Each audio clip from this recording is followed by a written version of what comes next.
Olá, irmãos. Nós estamos aqui para mais uma quarta-feira, para mais um estudo bíblico e espero que todos estejam bem. Nós estaremos estudando essa semana, na semana 48, uma passagem que encontra-se no livro de Lucas, capítulo 24, versículo 1 ao 7, que diz assim: No primeiro dia da semana, de manhã bem cedo, as mulheres levaram ao sepulcro as especiarias aromáticas que haviam preparado.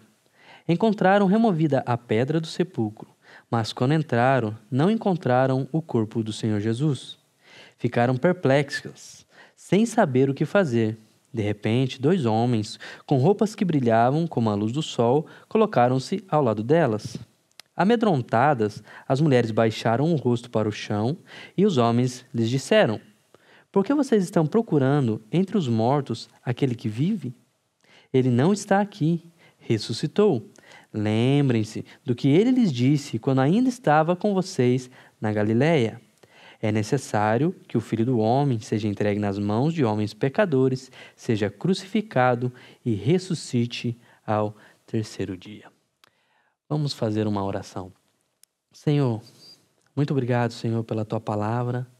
Muito obrigado por mais uma semana, por mais um privilégio de estarmos aqui e podermos aprendermos da tua palavra, Pai. Muito obrigado pela tua palavra.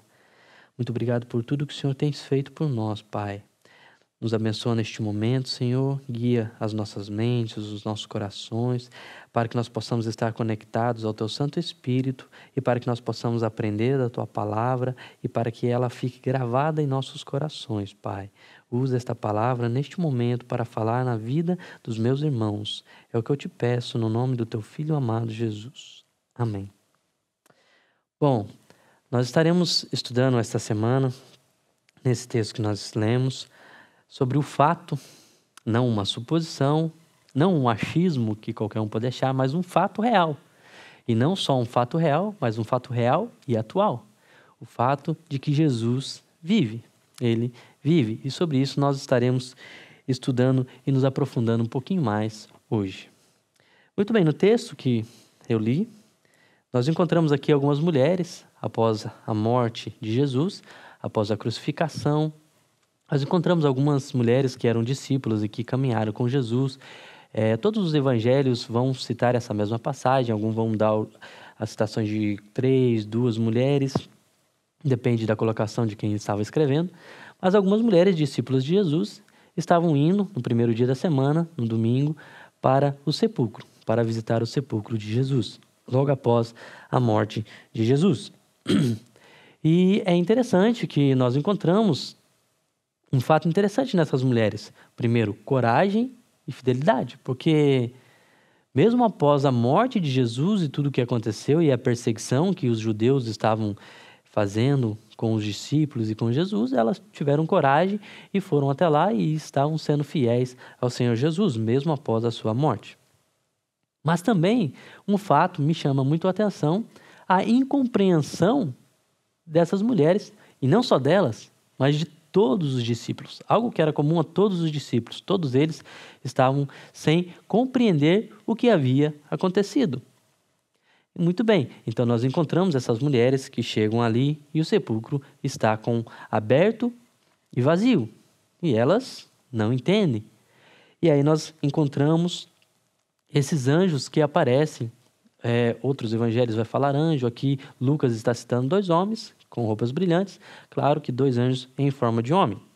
Muito bem, nós encontramos esses anjos, elas, óbvio, vendo o túmulo vazio e aberto e aparecem 2 anjos, elas ficam amedrontadas. Qualquer um de nós ficaríamos, normal.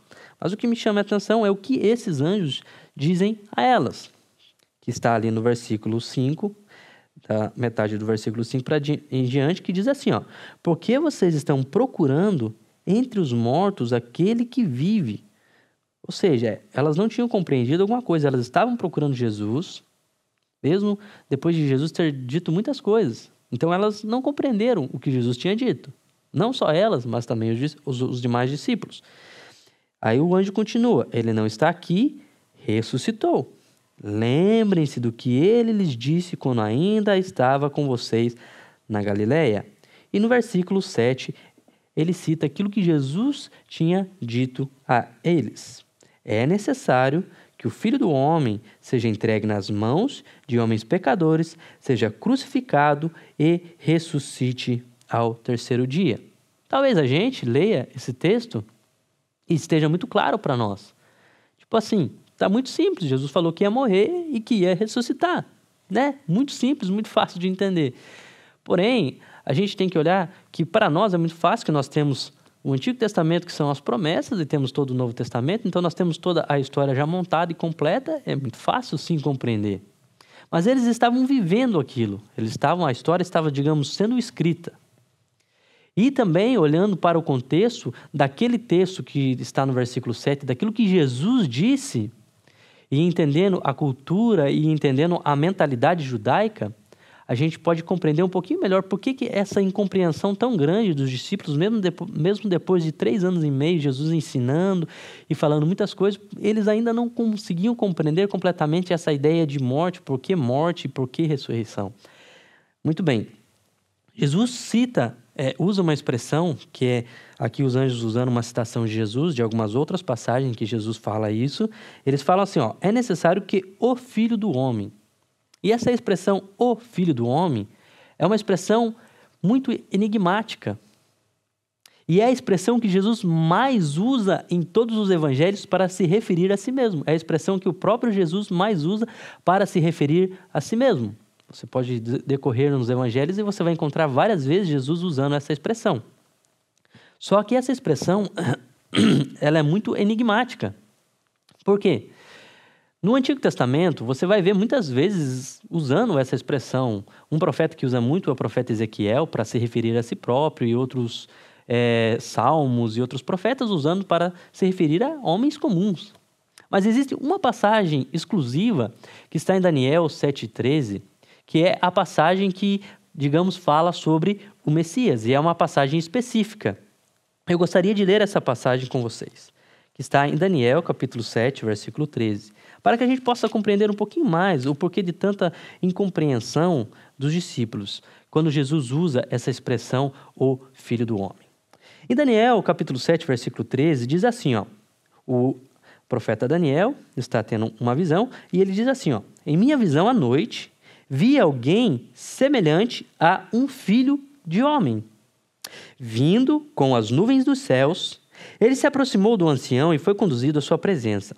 Ele recebeu autoridade, glória e o reino, e todos os povos, nações e homens de todas as línguas o adoraram. Seu domínio é um domínio eterno que não acabará, e seu reino jamais será destruído. Então, a passagem messiânica que usa essa expressão filho do homem é o que faz essa confusão na mente de judeus, e talvez você for falar com um judeu, até hoje ele vai ter essa confusão. Ele vai estar esperando esse rei que vai dominar. Então, quando o judeu estava esperando, e não só nessa profecia, outras profecias também que falam, não usando o termo filho do homem, mas usando a expressão mesmo Messias, vai falar sobre o Messias especificamente, falando que era alguém que vinha para reinar. Então, quando o judeu esperava alguém, ele esperava um rei, ainda mais que eles estavam sob o domínio de Roma. Então, eles estavam esperando um libertador terreno, alguém que fosse um rei, que tivesse esse domínio, assim como está aqui em Daniel 7,13.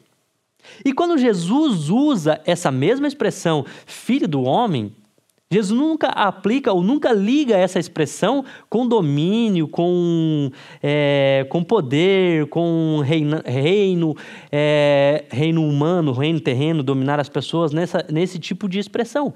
Jesus sempre está ligando a expressão filho do homem com sofrimento e morte. Então, quando o judeu ouvia, ele ficava assim, não estou entendendo essa expressão. Uma passagem, por exemplo, você pegar em João capítulo 12, depois você pode conferir, Jesus está falando sobre a sua morte. Está falando com uma multidão de judeus e com os seus discípulos e uma multidão.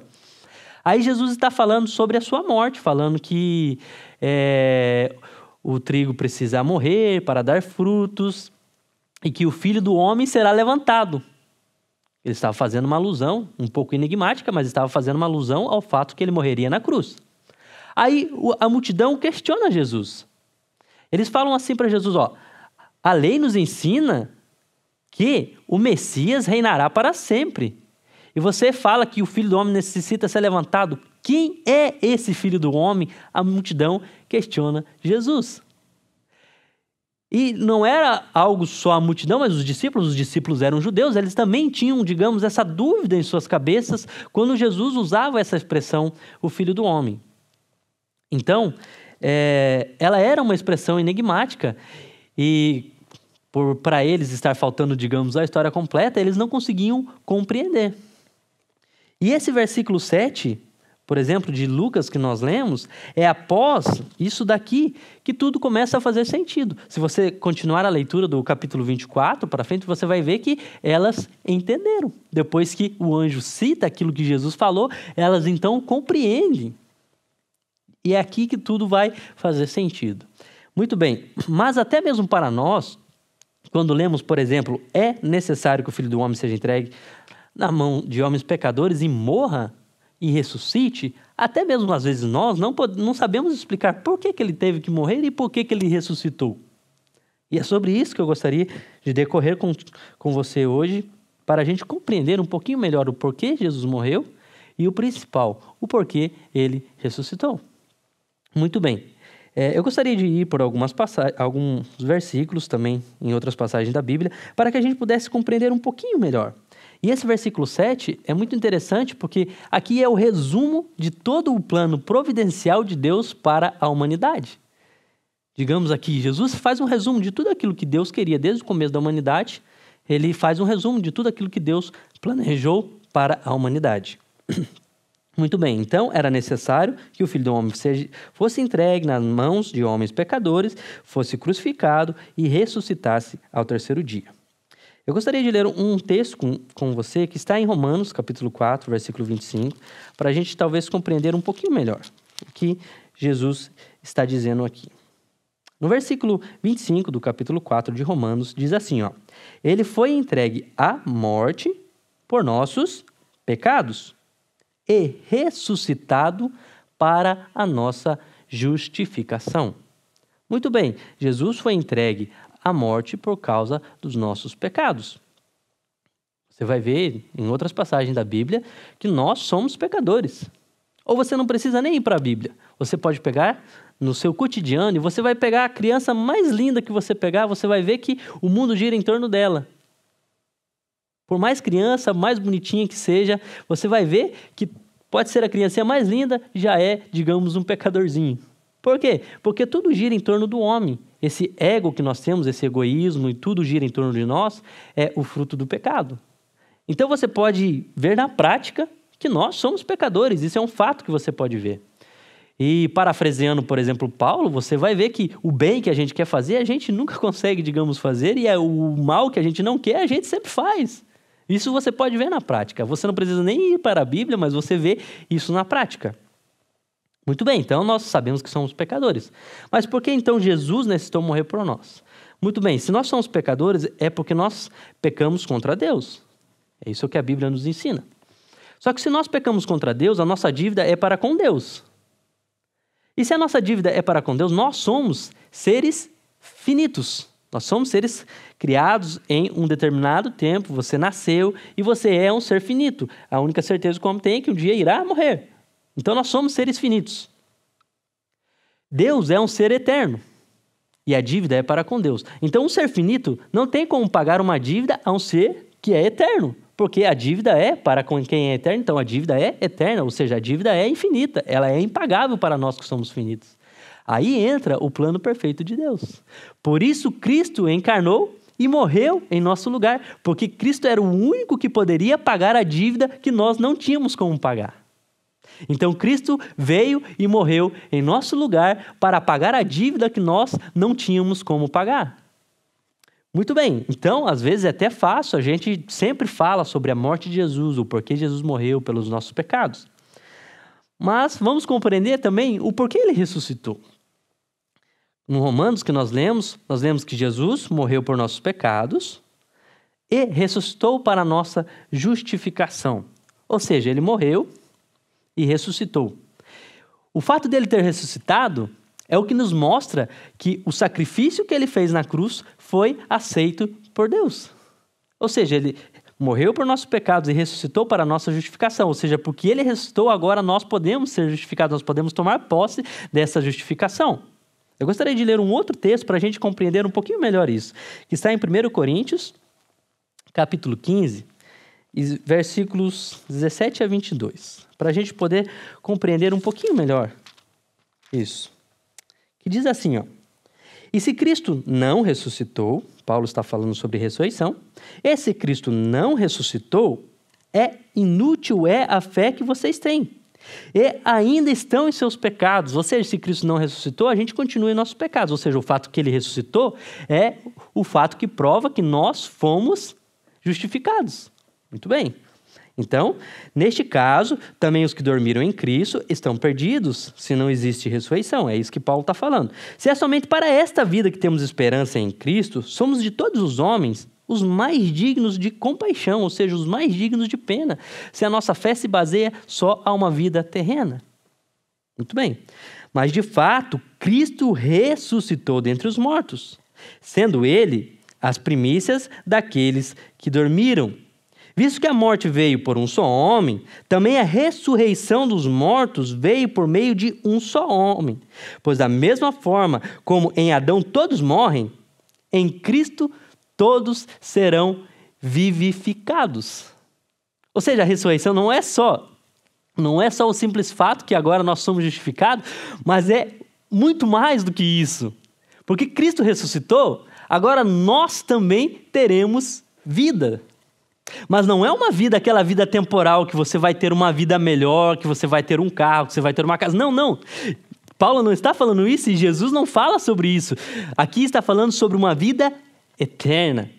Uma vida que não se acaba e uma vida eterna. Em Cristo nós temos uma vida eterna. E eu gosto muito quando o apóstolo Pedro está escrevendo uma de suas cartas e ele fala assim que nós temos que estar preparados a dar a razão da nossa esperança. Por que estar preparado a dar a razão da nossa esperança? E o contexto que Pedro está escrevendo isso é sofrimento e perseguição. A gente tem que estar preparado a dar a razão da nossa esperança, ou seja, espera aí, eu estou sendo perseguido, aqui tem luta, e assim era na igreja primitiva, com muita perseguição, mas mesmo com muita perseguição, eles tinham a plena convicção e uma esperança viva de uma coisa que não ia se acabar. E que esperança era essa? Que convicção e que esperança era essa? Era a convicção que nós podemos até morrer, mas nós temos a segurança de uma vida eterna em Cristo. Muito bem. Então, a ressurreição é o encaixe perfeito de tudo aquilo que Jesus ensinou.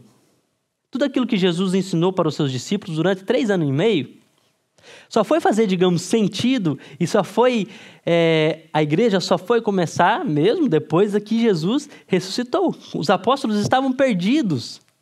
E quando Jesus ressuscitou, tudo começou a fazer sentido.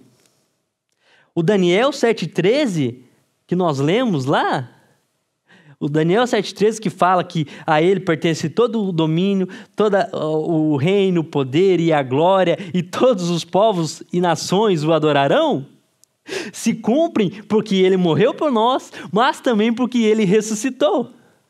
Então agora ele tem o domínio sobre tudo, porque ele morreu e ressuscitou. Então agora todo o domínio e todo o poder pertencem a Cristo. E a nossa esperança está em Cristo. E quando a Bíblia fala em esperança, ela não está falando sobre uma esperança para essa vida. Sim, Deus pode te dar cura, Deus pode te dar milagre, Deus pode te libertar e Ele tem poder para tudo isso. Mas o grande alívio do cristianismo e o grande alívio que o Evangelho nos traz não é milagre, cura, libertação. O grande alívio do cristianismo se chama vida eterna. O grande alívio do cristianismo é que se você morrer, existe ressurreição em Cristo.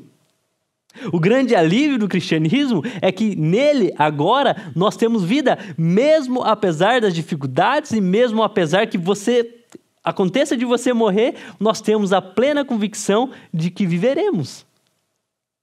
Então, em Cristo, nós temos vida.